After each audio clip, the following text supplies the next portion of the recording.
This is a production of the Must See TV Broadcast Network. Like, share, join. And follow us for all the latest updates. Like what you see, then throw those stars and show your support. And don't be shy, subscribe to the Caveman. He won't bite. And if you're watching us right now on YouTube, then you already know what to do. Smash that like and subscribe button. Even one view can prevent one puppy from being shaven.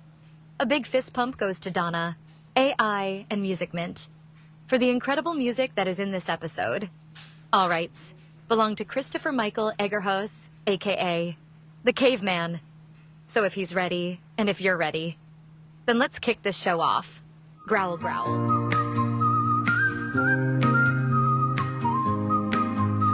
Lights up on the screen, it's time to see 5 days a week, we're where you wanna be. Exclusive shows and reels, we got the vibe. Tune into the network, hop on Facebook Live. Riding with the stars in our unique groove. Laughter twists and turns within every move. Must see TV's the place to catch it all. Epic moments, big and small, give us a call. Oh, you know it's must see TV, come alive. Every day we light the way on Facebook Live. Catch the magic, hear the roar, feel the beat. Must see TV, the place where worlds meet.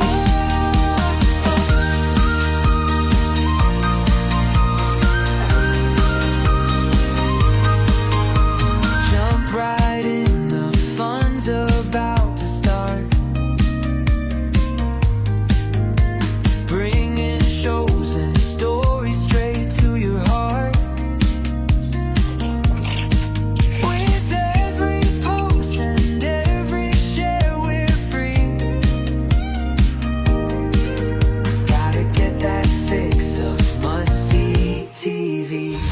Round and round, don't let this moment fade. Together on this ride, the best we've ever made. Get the popcorn ready, it's your time to shine. Must-see TV will keep you feeling fine. Oh, you know it's must-see TV, come alive.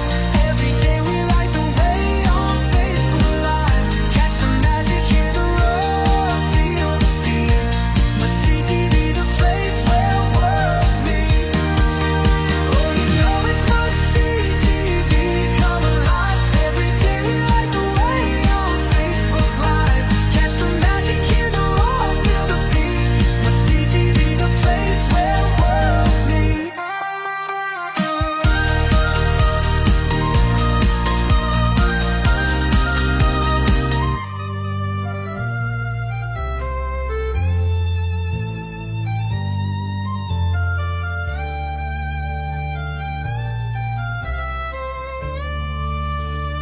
Footsteps pounding on ancient stone, through the worlds where seeds are sown, twisting myths in the ether's gale.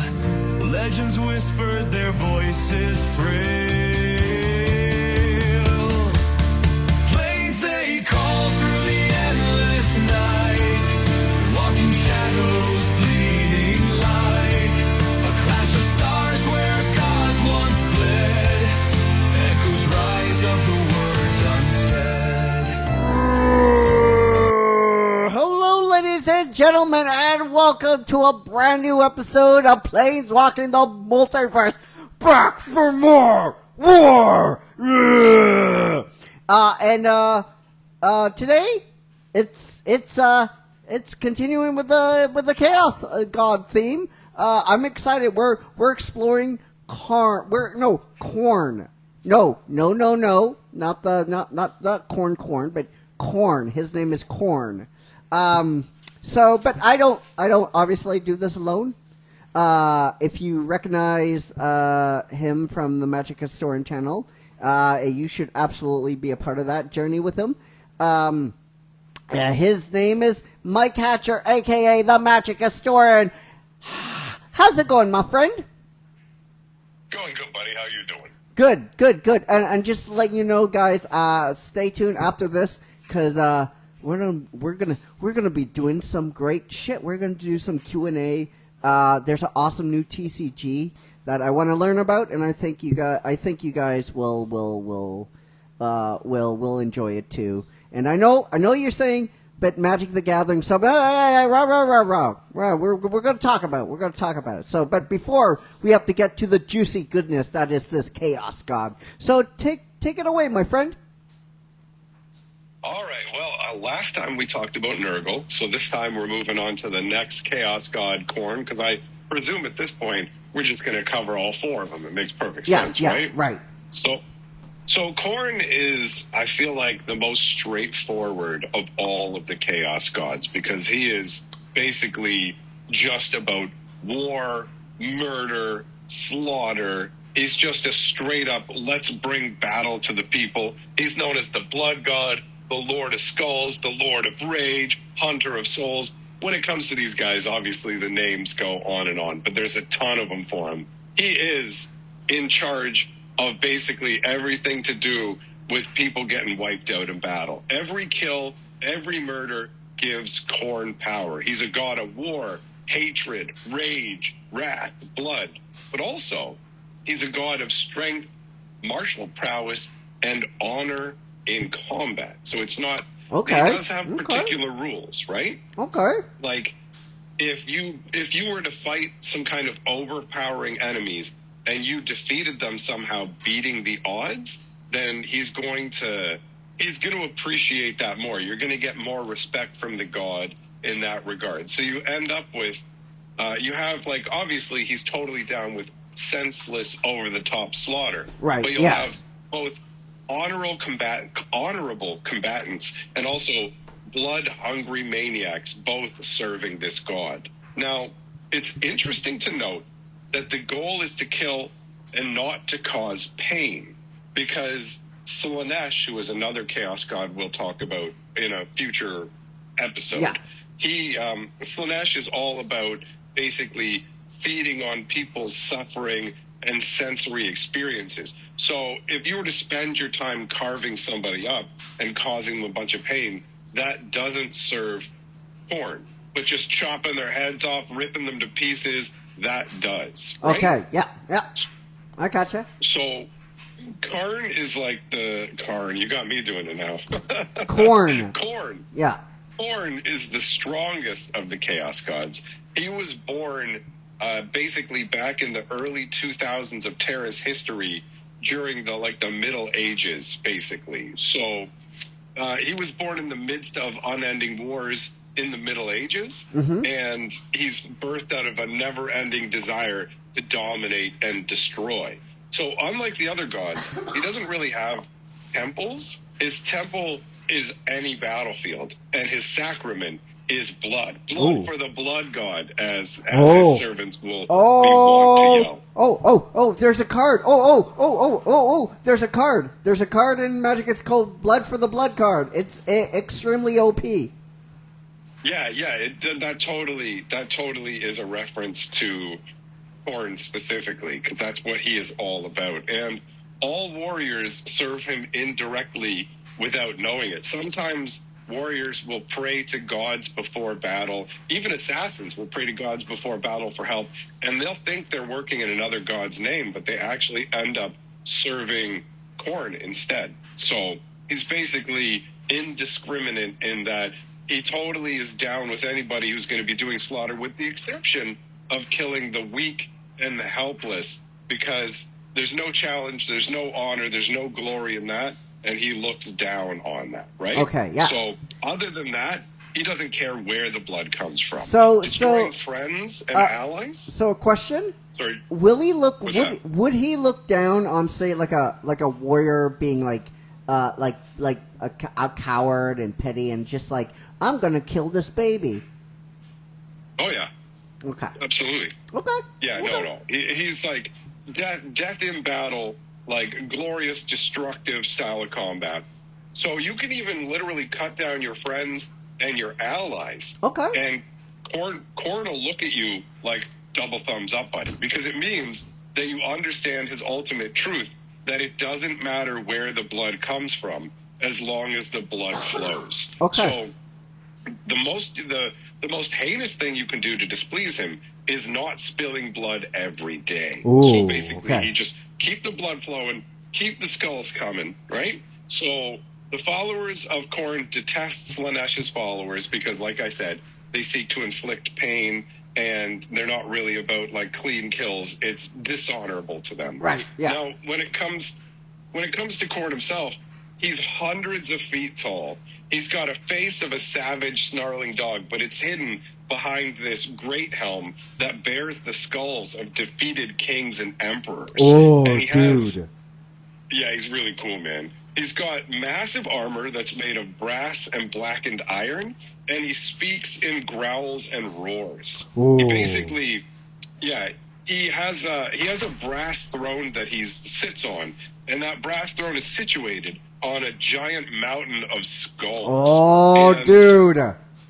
yeah, all of these skulls of worthwhile people, and the skulls of his own champions even end up there too. So you've got like hundreds of thousands of different species. All their different skulls are piled up below his throne. Oh, and he has dude. this massive sword called Woebringer. Oh, And it can my destroy- dude. You're speaking my language now. Speak to me about this sword.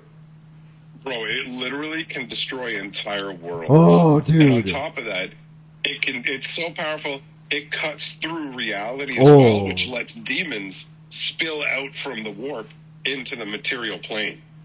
So he's like, Korn is the god that basically is worshipped the most out of everybody, because even people who don't know of his existence essentially worship him in one form or another. Like primitive cultures view him as a great insatiable beast rather than a man. So there's different like totems or variations of Yes. him that show up in the different belief structures of different groups.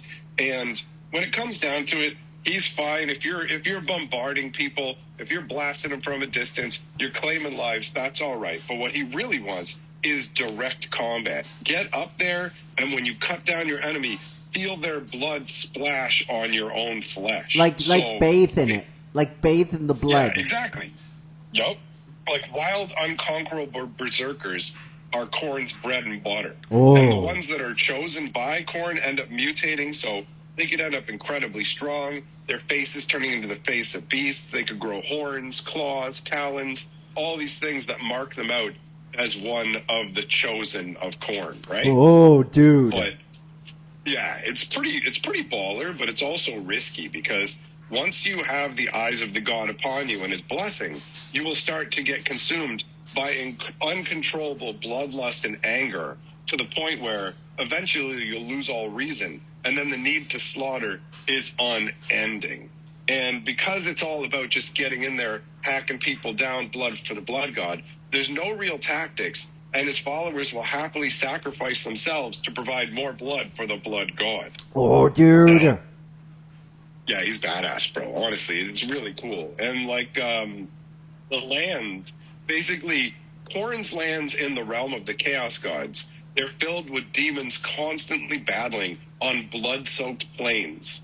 And the storms that are raging through the crimson skies never really end. They're gales of pure rage, and they sweep down from the mountains, goring into the land, sending massive chunks of stone hurtling into the sky.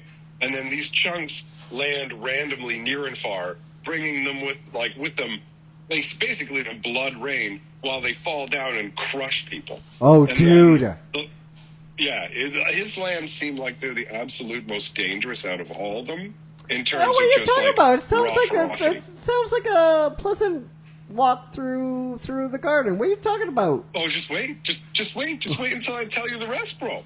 So you got earthquakes that assail the lands, that blast molten bronze from fissures, and that molten bronze will burn away the storm clouds. That's how powerful they are. It's basically like the terrain itself, the land and the sky, are battling. And you also have mountains that will erupt up from the land in an instant without warning. So the landscape is basically divided into different territories that are separated by rivers of boiling blood.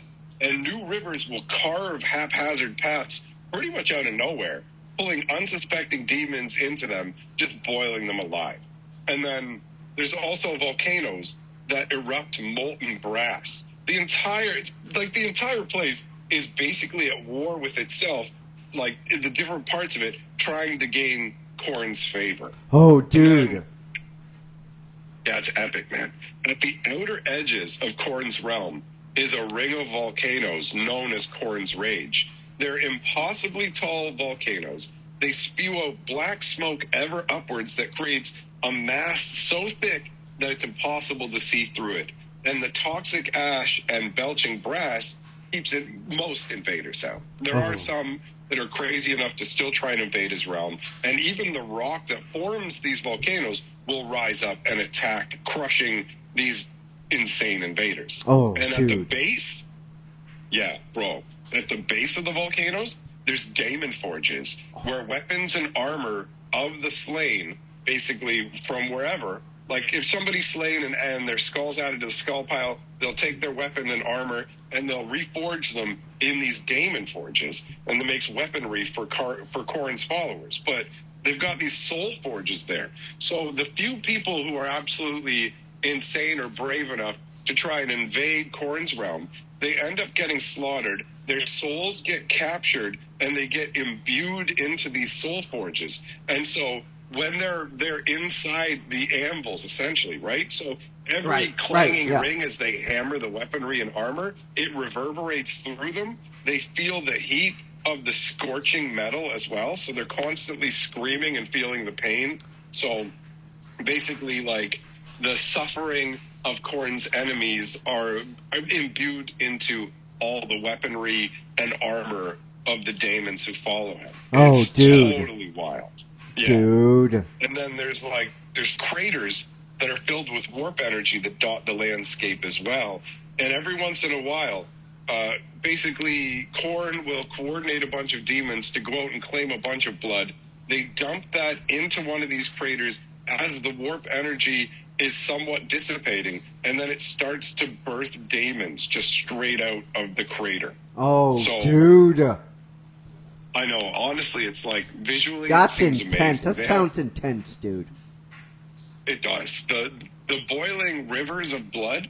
At one point, there's this massive cliff top where they pour off of it in this boiling waterfall, and the mists from the waters, from the blood, just rises up and cooks everything around it. But the blood all pools into this gigantic lake called the Lake of Slaughter, and at the edge of this Lake of Slaughter, first of all, there's these big leviathans that are made of brass and bone that swim around in there, attacking anybody who gets in the water and also each other. And then at the edge, over on the shore, is Korn's brass citadel. So this is where he actually has his throne above all this those is where he skulls. lives. This is where he hangs out. Yeah, it's his home. It's his chilling place. So all around it, there's skulls to the point where you can't even see the ground underneath it. The entire place surrounded by skulls. And outside of it, there is an endless battle going on with orcs, because there was once an orc warlord called Tuska, known as the Daemon Killer, and he brought such an intense battle to one of Korn's demon princes that Korn basically, they basically came through a warp rift into his realm, and he saw how ferocious they were, how they battled all day and night without end, without fear. And so he basically gifted and cursed them at the same time to be rebirthed at the start of each day. And so every single day, this squad of orcs led by this orc warlord battles against daemons every single day for Korn's amusement. Jesus, So, dude. Holy I know, bro. shit. His realm is epic. So yeah, that's the information that I had to share with you on Korn, and I think it's pretty fucking sweet. He sounds like an epic dude. He sounds like an nice young chap, a gentleman. He sounds like somebody I would like to go out for a hockey brawl. He might like hockey if people were like hitting each other, high sticking and dropping the gloves and wailing on each other. Yeah. All right, so now we want to know what you guys think down below of corn. Boom. See, I did it. I did it. They're just gonna say stuff like, "I love it with butter." Yeah. That's right. These cats know what to do. But then now we're gonna switch. First of all, let us know what you think down below of this Chaos God, and I can't wait to see what we have next. Who's next? Hello? Oh, what God do we want to talk about next? Yeah, next week. What are we doing? We can talk about. Let's do Slanesh. Because Slanesh was mentioned in this one, and Slanesh is kind of like the opposite of corn in some ways. Okay, all right. So we're gonna do that next week, and now next week. No, next month. So now we want to know what you guys think down below. Let us know, and head over to Mike Hatcher's channel. And if you happen to make it over here via that channel, just say hi, just say hello, and what's up. And now we have to transfer now to this super cool TCG called, I think it's called, what? It's called Wonders of the First? That's right. All right. That's right. So, fill me in on this TCG. Just go into the spiel, what it is, and you actually went down. They actually invited you. So fill us in a little bit about that. I'll let you take it from there. They invited me down to South Carolina to check out the game for the first time because they were having their official launch. And the game was designed by Brian Tinsman, who worked on a ton of Magic sets like Time Spiral. He's the lead designer on a bunch of different sets. So he put the game together. He did a good job with it. When I checked it out, I realized, this is a solid game. And if you already play Magic, it's super easy to pick up. The people that I've showed this game in person down in my LGS called it intuitive. They quite enjoyed it. So there's a number of people down at the game store. The Wonders people sent me out some stuff, so I was able to hook up some of my friends down at the game store. So there's already people getting into it, but it's a real simple concept. You basically play the game across 7 different turns in 7 different realms that open up as you progress through the turns. So you start out with, if you're looking at it in Magic terms, you start out with a little bit of mana, and then you end up with a lot of mana by the last turn. And so at the beginning, you're just fighting in one realm where you're trying to gain control of more stones than your opponent. So there's up to 7 stones that you can get control of during the course of the game. Whoever has the most at the end of the game wins. And it's a game where it's not decided early. Like, there are people who've played it who got despondent and thought, oh man, I'm not doing well at the beginning, I'm out of the game, there's nothing I can do, and then they ended up winning at the end. So there's a lot of strategy going on with it, a lot more depth than I would have originally expected, and me and my friends are having a great time with it. I heard that Carly, your wife, picked it up right away, and she's addicted. She's quite addicted. Yeah, she definitely got into it right away. On Saturday night, she actually spent 3 hours working on building her deck for the Sunday tournament, and at a certain point, she was nudging me, going, hey, go get us some more booster packs to crack so we can have some more cards. So it's not normal that a card game pulls Carly in like this, and that's a testament to how enjoyable it is. Yeah. So I heard your live stream about this on how this went for you, and I'm quite intrigued, and I want to go just a little bit in depth because there's going to be some questions, and I want to kind of facilitate those maybe questions that people want to ask here today. So you had some problems with the game initially. They had you just play the game a couple times, and you kind of studied it, and you kind of found some things you liked and some things you didn't like. What were those things that you did not like?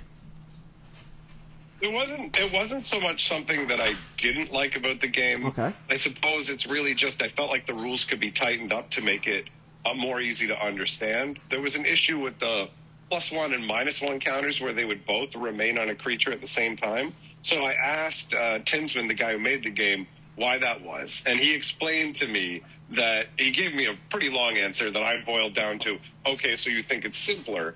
And he agreed with that statement. And then when I actually played in the event with it, I found that everybody was playing it the way that I thought it should be, where the counters cancel each other out. So if you have 5 +1 counters and 4 -1 counters, just remove all the -1 counters and just have 1 +1 counter. Yeah. So after each round of the event, I went to him and said, look, people are playing it this way. People are playing it this way. And then he said, listen, man, I'm autistic, and I don't know if you're just screwing with me because you like to screw with people or if this is genuine feedback. So I said, no, I like your game. Yeah. This is genuine feedback, and this is something that you should fix. And so by the time I was heading back home after the event, he texted me and let me know they had updated the rules to fix that. Yeah, I think that's important for people like yourself to give honest feedback, you know? If this game is going to succeed, it's going to be because of people like you out in the community, like showing this game off, right? And for Absolutely. any game to improve, you have to be willing to face criticism, right? A game, let's face it, 100%. like every TCG game is not perfect. Like Magic the Gathering is not perfect. Like Pokemon's not perfect. Yu-Gi-Oh is not perfect. I'm not saying that these games are, but they come with flaws. But my point is, earlier on, they had like honest feedback where you're like, okay, this is stupid, this is dumb, and they're like, no, this is how we're gonna do it. And then they saw it in real time. And they're like, okay, he's right. So I think that is important, and that is good information that Tinsman has now, right? Absolutely. Now, I have more questions here. We saw what happened to MetaZoo, okay? We saw what happened to these other TCG games that have come and went. What is the main difference between all those games, MetaZoo, and this game? Why do you think this game has a shot where all those other games failed? Because I think that is important to establish. There's a couple of things. When it comes down to it, MetaZoo was trying to be like Pokemon. They wanted to be this big sprawling thing where they had these massive plans, and it didn't feel like the game was their first priority. It felt like the game was a vehicle to be all these other things. Whereas with the specifics with Wonders of the First is it's an actual proper game. And when I talk to people, not just like the designers, but the guy in charge of the company, he's telling me, we're not trying to be like Magic. We're not trying to be one of the huge games. We understand, we're looking to get some bandwidth so people know that we exist and can enjoy it. But they don't have basically the illusions of grandeur that plagued MetaZoo. And the gameplay for Wonders of the First is considerably better. Like, I played MetaZoo, and it didn't take itself seriously as a game, and it showed. And, I mean, obviously it's fine to have irreverence in your game, but MetaZoo never really came across as something they were really keen on turning into a proper game. It was something that they could monetize to do other things. You know what I mean? Right. Now, that's just like one example, but there's been many examples of other TCG games that come and went. Like, you had the privilege of playing and showing off some of those games on your channel. What I should say, if this makes any sense, what is the difference? What makes you think that this game has a shot where all those other games did not, and just went like a piss in the wind in the night? Well, the fact that they have a proper game designer who's like Tinsman's made like 30 different games. So you've got that going on. You've got the fact that the people who are in charge of it, the people who own it, already have other successful games as well. And they're really focused on growing the game itself. So obviously any game can collapse, any game can fail, but it just feels like they're paying attention to the right things, and the gameplay itself engages people quickly. It has a nice level of complexity, but you can get into it easily. Like, I tried Grand Archive, and I like Grand Archive, but it had a higher barrier to entry with the complexity that you would have to master, versus this game where you can understand it fairly quickly, and you'll have a lot more of the aha moments as you go along going, wait, I can do this. Wait, I can do this. Okay, that's great. So one last question: do you think that this game has legs? Like, we're not like long-lasting legs, and eventually can get up there that more than 100 people enjoyed this game? Do you think that this can go? Oh yeah, I think that, like, I'm glad that they don't have the delusions of trying to be something as big as Magic, Pokemon, or whatever. But in terms of becoming an established name that people are familiar with, like when you hear people talking about things like Flesh and Blood, Sorcery, these other games that are around right now and have managed to last long enough that people even know what you're talking about, I do believe that Wonders has the potential. Obviously, nothing's written in stone when it comes to this kind of stuff, because there's a ton of it's a pun. It's a pun because there's success. stones. Get it? There's stones in the game. It's a pun, okay?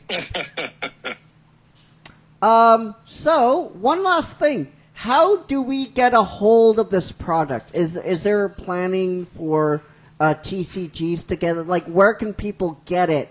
Because it sounds like there's great amount of buzz for this game. Like, where can I get it? I want to play it now.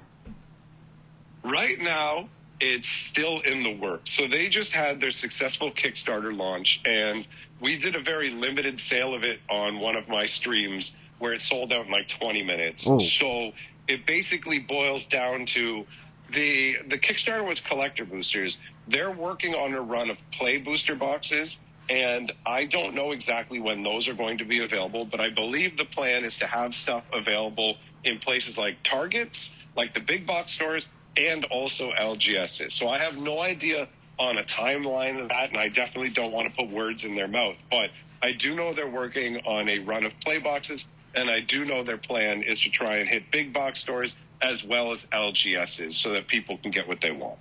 Well, it sounds like one thing is for sure, my friend. I have seen Tinsman on your stream, and he's very good. But if anyone's gonna sell this game, is people like you that have general knowledge and enthusiasm behind it. So if they were smart, they would snatch you up and say, "Hey, yo, here's a check. Be the face, please." I feel you, man. I feel you. You're right. I am a good choice because I'm genuinely enjoying the game. All right, guys. So that will do it. I hope you guys got a lot of information. And when I have more information, I'll post it on the channel, and I'll post it on the network. And all right, guys. Well, that will do it, and we will see you when we will see you Wednesday. We'll see you Wednesday for the preview to the LP Shop Season 3. Until then, my friends, remember, this will be on the channel probably an hour later. Probably good an hour, 45 minutes later. But until then, we have to do Caveman Growls. That's right. Swackles, we have to do Caveman Growls. We have two. All right, let's do it. We have Mike Trujan. Mike Trujan, from us to you, you got a great big bad caveman. And believe it or not, Paul Ashley. Oh, Paul! Hope you're feeling what better. are you doing? What are you doing? What are you doing? He's helping me. Lie down. Go to sleep. You're on drugs. Dude, we have everything on lock, you crazy, crazy man. Just get better for the good, great googly cookie monster. So until then, my friend Paul Ashley, until we see each other again on Wednesday, take care, be safe, be well, and we love you all! 50,000 plus. And may the force be with you. Sparkles, take me home. Bye, guys. Through the blaze